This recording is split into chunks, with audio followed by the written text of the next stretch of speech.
राजा दशरथ के मुकुट का रहस्य।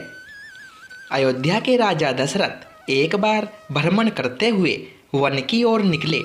वहां उनका सामना बाली से हो गया।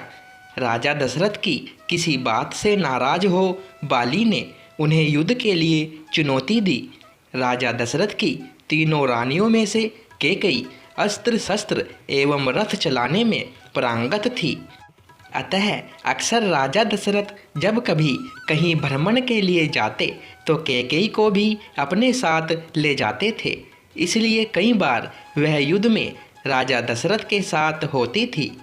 जब बाली एवं राजा दशरथ के मध्य भयंकर युद्ध चल रहा था, उस समय संयोगवश रानी कैकेयी भी उनके साथ थी। युद्ध में बाली राजा दशरथ पर भारी पड़ने लगा। वह इसलिए क्योंकि बाली को यह वरदान प्राप्त था कि उसकी दृष्टि यदि किसी पर भी पड़ जाए तो उसकी आधी शक्ति बाली को प्राप्त हो जाती थी। अतः यह तो सुनिश्चित था कि उन दोनों के युद्ध में हार राजा दशरथ की ही होगी। राजा दशरथ के युद्ध हारने पर बाली ने उनके सामने एक शर्त रखी कि या तो वे अपनी पत्नी कैकेयी को वहां छोड़ जाए या रघुकुल की शान अपना मुकुट यहाँ पर छोड़ जाए। तब राजा दशरथ को अपना मुकुट वहाँ छोड़ रानी कैकेयी के साथ वापस अयोध्या लौटना पड़ा। रानी कैकेयी को यह बात बहुत दुखी। आखिर एक स्त्री अपने पति के अपमान को अपने सामने कैसे सह सकती थी। यह बात उन्हें हर पल कांटे की तरह चुभने लगी कि उनके कारण राजा दशरथ को अपना मुकुट छोड़ना पड़ा। वह राजमुकुट की वापसी की चिंता में रहती थी।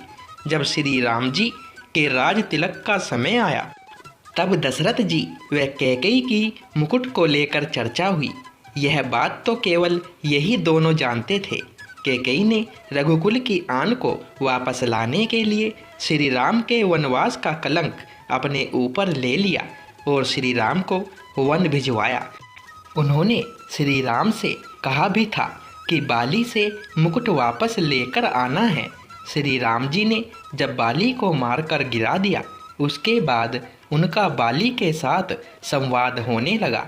प्रभु ने अपना परिचय देकर बाली से अपने कुल के शान मुकुट के बारे में पूछा था।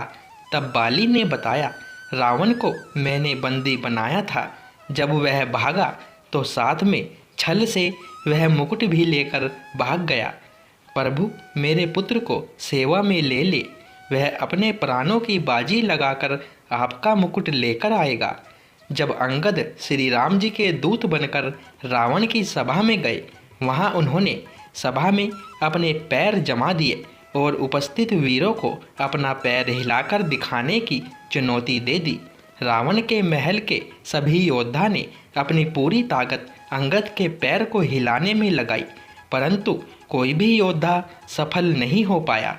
जब रावण के सभा के सारे योद्धा अंगद के पैर को हिला न पाए तो स्वयं रावण अंगद के पास पहुंचा और उसके पैर को हिलाने के लिए जैसे ही झुका, उसके सिर से वह मुकुट गिर गया।